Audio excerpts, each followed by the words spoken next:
नई नई खबरों के साथ न्यूज़ मोमेंट की तरफ से, और स्वागत करती हूं आपका न्यूज़ मोमेंट हिंदी में। तो चलते हैं खबरों की तरफ।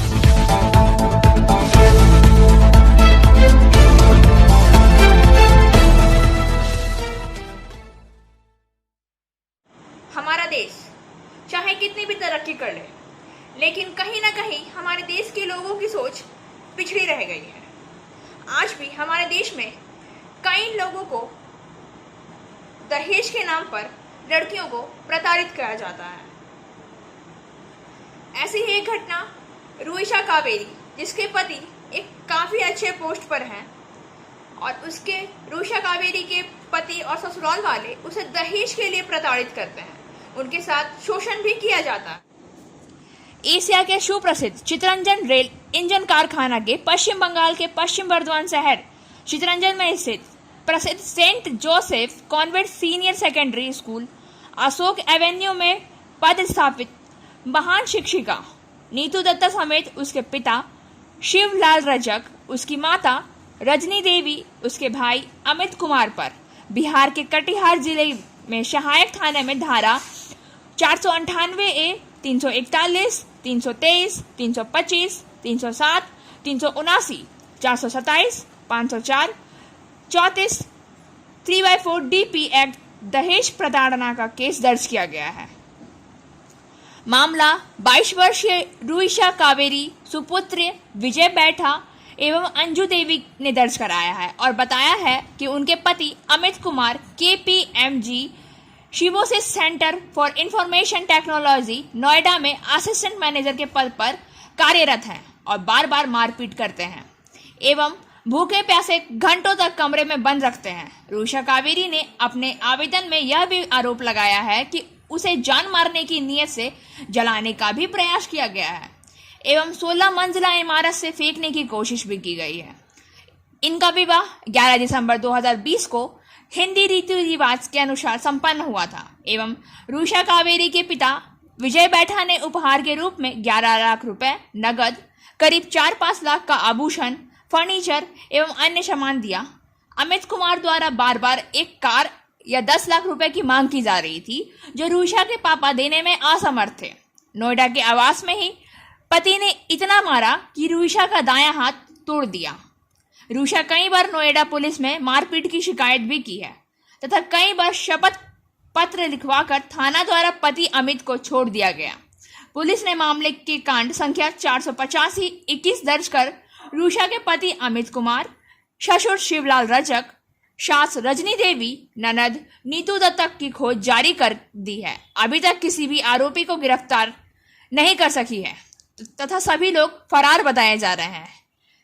यहाँ यह बताना आवश्यक होगा कि वही सेंट जोसेफ कॉन्वेंट की महान शिक्षिका नीतू दत्ता हैं, जिन्होंने 2013 और 14 में अपने पति के ऊपर 498A एवं हत्या के प्रयास का झूठा केस दायर करके अभी तक अपनी गवाही माननीय न्यायालय आसनसोल में संपूर्ण नहीं की है। इस केस में गवाही देने हेतु कई बार सेंट जोसेफ कॉन्वेंट शिक्षिका नीतू दत्ता को सम्मन जारी हुआ, अरेस्ट वारंट जारी हुआ तथा अभी भी साक्ष्य हेतु कॉन्वेंट शिक्षिका नीतू दत्ता के खिलाफ अरेस्ट वारंट जारी है, जिनका केस नंबर 335A, परंतु वह गवाही हेतु माननीय न्यायपालिका में उपस्थित नहीं होती हैं। नीतू दत्ता अपने जीजा महेंद्र नरेश प्रसाद के ही नक्श कदम पर चलती है तथा वही उनका सर्वोच्च है।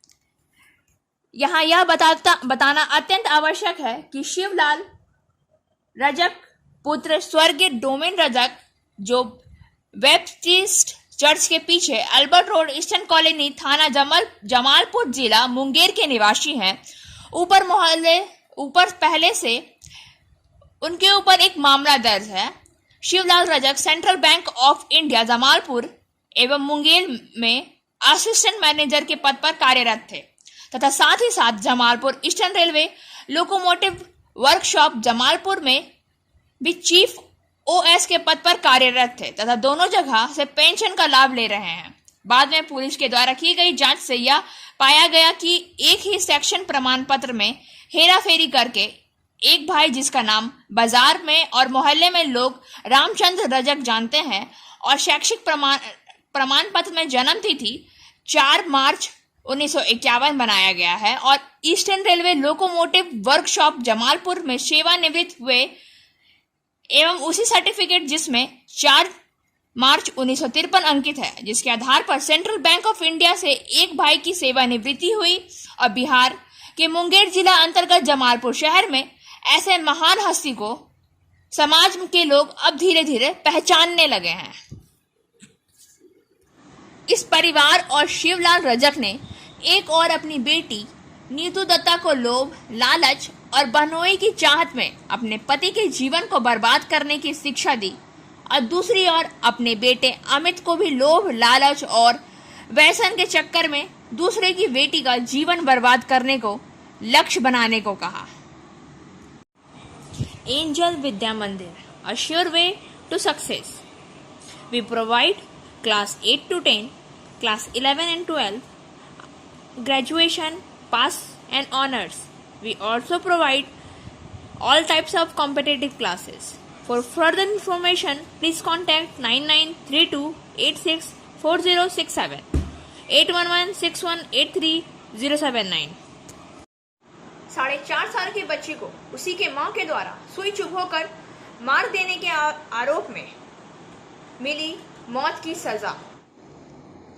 पुरुलिया जिला न्यायालय के अतिरिक्त जिला एवं सत्र न्यायाधीश रमेश कुमार प्रधान ने शिशु कन्या के शरीर में सुई ढुकाकर मारने के मामले में मंगलवार को 2 आरोपी सनातन ठाकुर एवं शिशु कन्या की मां मंगला गोस्वामी को मौत की सजा सुनाई। सेवानिवृत्त होमगार्ड सनातन ठाकुर और बच्चे की मां मंगला गोस्वामी पर करीब 4 साल पहले 11 जुलाई 2017 में 3.5 साल की बच्ची को बहरे में से हत्या करने का आरोप लगाया गया था। पुरुलिया मोफसल थाने के नदियायाड़ गांव में हुई इस घटना से पूरे राज्य के साथ साथ पूरे देश में सनसनी मच गई थी।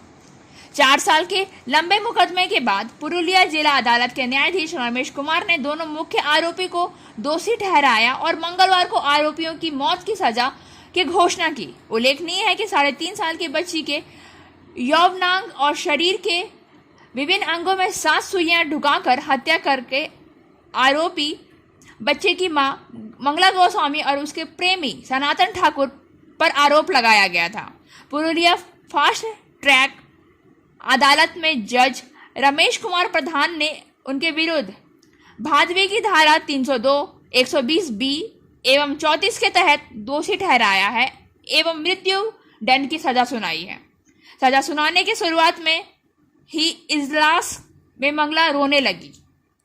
उसने अपने बेगुनाही का दावा किया। पुलिस ने उसके खिलाफ साजिश का आरोप लगाया। दूसरी ओर मुख्य अपराधी सनातन ठाकुर चुप थे।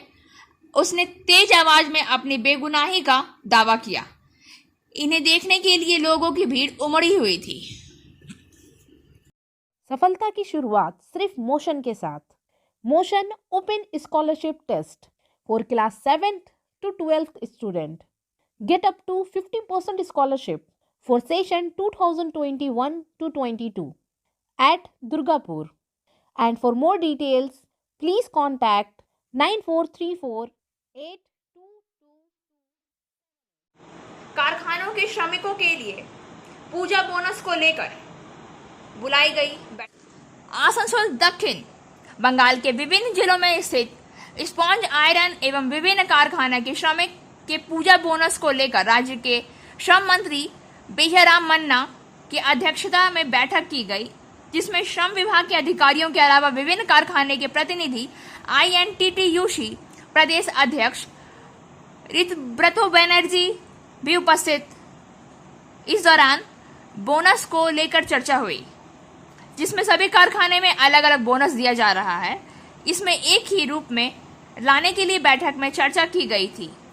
वहीं 5 जिले के ट्रेड यूनियन के सदस्यों ने अपनी समस्या सुनाई। बैठक में INTTUC के जिला अध्यक्ष अभिजीत घटक, C2 नेता व पूर्व सांसद वंश गोपाल चौधरी समेत बांकुड़ा, वीरभूम, पुरुलिया पूर्व एवं पश्चिम बर्धमान के ट्रेड यूनियन प्रतिनिधि शामिल थे।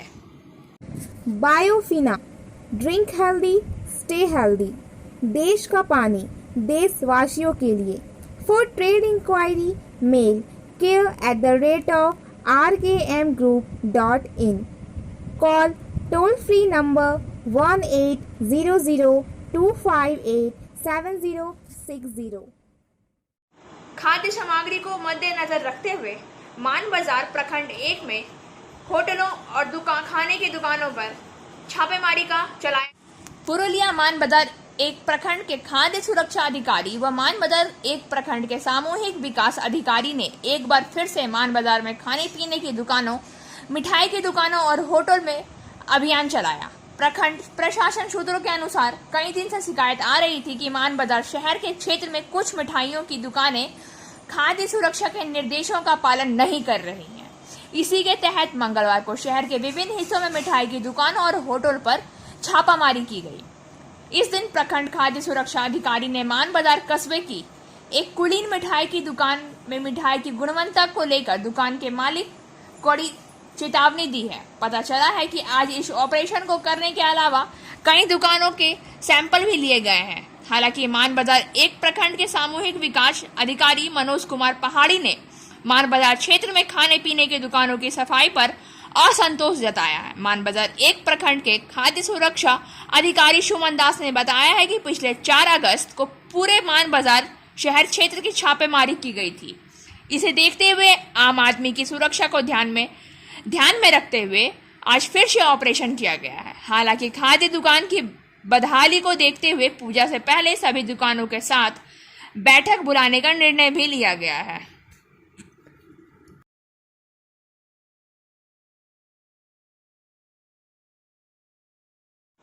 बालू माफिया और उसके साथ जुड़े श्रमिक और उनके परिवार की हालत है खराब। बालू कारोबार पर सरकार द्वारा शिकंजा कसे जाने के बाद बालू माफिया सहित उनके साथ जुड़े श्रमिक और उनके परिवार की भी हालत खराब हो गई है। इन साधारण श्रमिक परिवार की ओर सरकार का ध्यान आकर्षण करने के लिए नगर निगम 103 नंबर वार्ड के पूर्व पार्षद सांसद साधन पाल ने मंगलवार को वार्ड के हाथीनाल डंगाल पाड़ा में 50 परिवारों के बीच खाद्य सामग्री का वितरण किया।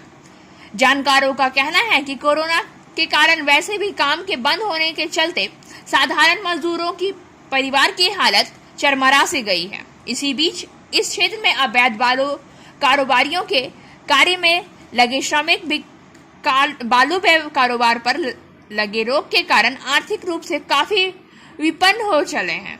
इस मामले में 103 नंबर वार्ड के पूर्व पार्षद साधन पाल ने बालू के अवैध कारोबार पर रोक लगाए जाने की सराहना की है, पर साथ ही कहा है कि इस कार्य में जुड़े जीविकोपार्जन कर रहे श्रमिक परिवार की समस्या गहरा सी गई है। हाल यह है कि वे 2-3 बार की जगह एक ही बार खाने को मजबूर हो गए हैं।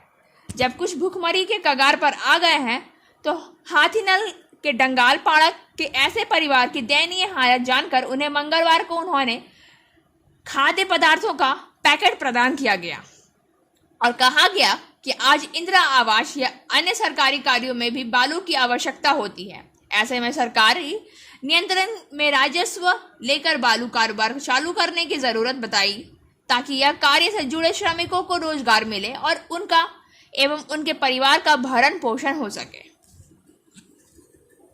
Share and subscribe and forward YouTube channel News Moment. For more details and for advertisement, contact editor 956383. नई दिल्ली सियालदा एक्सप्रेस में खाद्य पदार्थ विक्रेता को दिलाई गई शपथ कि प्लास्टिक का यूज करे कम।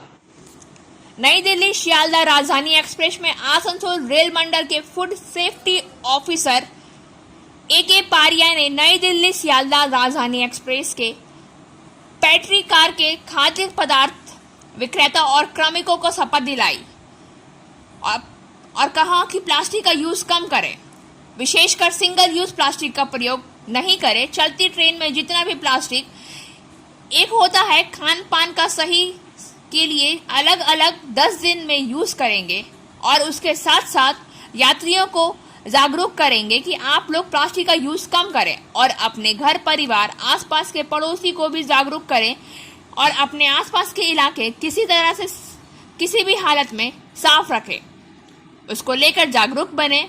सप्ताह के 2 घंटे श्रमदान करें। पूरे भारत के लोग अगर इस तरीके से काम करेंगे तो हमारा भारत सफाई में नंबर 1 हो सकता है। पूर्व रेलवे आसनसोल मंडल की तरफ से डीआरएम कार्यालय के समक्ष विभिन्न मांगों को लेकर धरना। ऑल इंडिया लोको रनिंग स्टाफ एसोसिएशन पूर्व रेलवे आसनसोल मंडल की तरफ से मंगलवार को आसनसोल डीआरएम कार्यालय के समक्ष विभिन्न मांगों के समर्थन में धरना के साथ भूख हड़ताल भी की गई। इस मौके पर सेंट्रल कमेटी सदस्य आर भगत, डिविजनल कार्यकारी सचिव आर.के. सिंह, आसनसोल शाखा अध्यक्ष पी.के. सिंह, अंडाल शाखा के अध्यक्ष पवन कुमार, गोपाल प्रसाद, ए शर्मा सहित संगठन के तमाम सदस्य उपस्थित थे। इस संदर्भ में आर भगत ने कहा कि केंद्र सरकार रेल कर्मचारियों के अधिकार को छीन रही है। रनिंग स्टाफ के ऊपर जो अत्याचार हो रहे हैं, इस लड़ाई में देश एवं रेल को बचाने के लिए यह लड़ाई जारी रहेगी। डिविजनल कार्यकारी सचिव आर.के. सिंह ने कहा है कि पूरे देश भर में डीआरएम कार्यालय के समक्ष यह धरना एवं भूख हड़ताल किया जा रहा है, जिसके जरिए इन्होंने रेल के निजीकरण, बकाया राशि देने सहित 17 मांगों की तरफ रेलवे का ध्यान आकर्षित करने की कोशिश की है। राज्य में अब स्कूली बच्चों के आधार का रजिस्ट्रेशन होगा शुरू और स्कूल में पढ़ने वाले लगभग सभी बच्चों का रजिस्ट्रेशन स्कूल से ही किया जाएगा। राज्य में अब स्कूली बच्चों के आधार का रजिस्ट्रेशन शुरू हो रहा है। आधार का पंजीकरण डीआई या स्कूल निरीक्षण द्वारा आपातकालीन आधार पर किया जाएगा। राज्य में 1 अक्टूबर के आधार के साथ एक पायलट प्रोजेक्ट शुरू कर रहा है। 9वीं और 12वीं कक्षा के छात्रों का आधार पंजीकृत होगा। राज्य सरकार पश्चिम बंगाल के स्कूली बच्चों के लिए और जिसके पास आधार कार्ड है उसके लिए राज्य पोर्टल पर आधार कार्ड की सूची तैयार करने के लिए एक पायलट प्रोजेक्ट शुरू कर रही है। नवान ने पूजा से पहले ही इस प्रोजेक्ट को शुरू करने के निर्देश दे दिया है। 9वीं और 12वीं कक्षा के छात्रों का आधार रजिस्ट्रेशन होगा। पायलट प्रोजेक्ट 1 अक्टूबर से 7 अक्टूबर तक चलेगा। यह केवल काम के दिनों में ही किया जाएगा। फिर पूजा की छुट्टी शुरू हो रही है। पूजा के बाद प्रत्येक छात्र के आधार नंबर को पंजीकृत करने का काम सौंपा जाएगा। इस पायलट प्रोजेक्ट के मूल रूप से 2 उद्देश्य हैं। एक, जिनके पास आधार कार्ड नहीं है उन सभी स्कूली छात्रों के लिए आधार कार्ड बनाना और दूसरा, स्कूली शिक्षा के समय में ही हर छात्र के पास अपना आधार नंबर हो। आधार किट केंद्र सरकार के UIDAI प्राधिकरण द्वारा प्रदान की जाएगी। DI या स्कूल परिवेश आधार नामांकन केंद्र यानी स्कूल में छात्रों के आधार नामांकन पर काम करेंगे। केंद्र सरकार लंबे समय से आधार कार्ड पर जोर दे रही है। यहाँ तक कि 5 साल से कम उम्र के बच्चों के लिए भी केंद्र में बाल आधार कार्ड जारी करने का फैसला किया है। UIDAI के इस आधार कार्ड का इस्तेमाल पूरे देश में पहचान पत्र के तौर पर किया जाएगा। यदि कोई भारत का नागरिक है और वो विदेश जाता है तो पासपोर्ट बनाने के लिए उसका नवीनीकरण करने के लिए आधार संख्या आवश्यक है। उच्च शिक्षा GE या NEET जैसी प्रतियोगी परीक्षाओं के लिए प्रमाण पत्र के रूप में आधार कार्ड जमा करना होगा। बचत खाते के मामले में आधार संख्या आवश्यक है। पेंशन योजना का लाभ लेने के लिए आधार नंबर की आवश्यकता होती है। राशन कार्ड के लिए आधार अटैचमेंट भी करना जरूरी है। अगर 31 मार्च 2022 तक आधार कार्ड को पैन कार्ड से नहीं जोड़ा गया तो पैन कार्ड रद्द कर दिया जाएगा। आधार और पैन कार्ड निर्धारित समय के भीतर लिंक नहीं किए गए तो भारी जुर्माना का सामना करना पड़ सकता है। अगर इसे अटैच करना संभव नहीं है तो आयकर अधिनियम की धारा 262B के तहत 10,000 रुपए का जुर्माना लगाया जा सकता है। आसनसोल नगर पालिका 345 आशा कार्यकर्ता उपस्थित नहीं थे। पता चला है कि इस प्रशिक्षण शिविर के माध्यम से नगर निगम के अगले क्षेत्र में टीकाकरण के लक्ष्य को प्राप्त करने की पहल की गई है। इस संबंध में डॉक्टर दीपक गांगुली आसनसोल नगर पालिका के स्वास्थ्य अधिकारी ने कहा है, सभी का टीकाकरण सही तरीके से हो, इसलिए स्वास्थ्य विभाग से आने वाले कर्मचारियों को प्रशिक्षण दिया जा रहा है ताकि वे घर घर जाकर सभी को टीकाकरण कर सके। 72,000 डोज दी जा चुकी है। आज लगभग 345 आशा कार्यकर्ताओं को प्रशिक्षित किया गया है और बाद में और भी दी जाएंगी। रानीगंज में पेट्रोल, डीजल और रसोई गैस के मूल्य वृद्धि के खिलाफ टीएमसी नेता के नेतृत्व में निकाला गया जुलूस। रानीगंज केंद्र सरकार की नीतियों तथा पेट्रोल, डीजल और रसोई गैस की मूल्य वृद्धि के खिलाफ सोमवार की शाम रानीगंज में तृणमूल युवा कांग्रेस की तरफ से टीएमसी नेता सदन कुमार सिंह के नेतृत्व में जुलूस निकाला गया। 34 नंबर वार्ड कमेटी की तरफ से यह जुलूस सियारसोल, राजबाड़ी समेत अन्य कई इलाकों में से होकर गुजरा, जिसके पश्चात राजबाड़ी मोड़ के पास सभा आयोजित की गई थी। इस दौरान तृणमूल युवा कांग्रेस के जिलाध्यक्ष सदन सिंह ने केंद्र की बीजेपी सरकार पर निशाना साधा और कहा कि देश में पेट्रोल, डीजल और रसोई गैस की मूल्य वृद्धि के लिए केंद्र सरकार की जन विरोधी नीतियां जिम्मेदार हैं।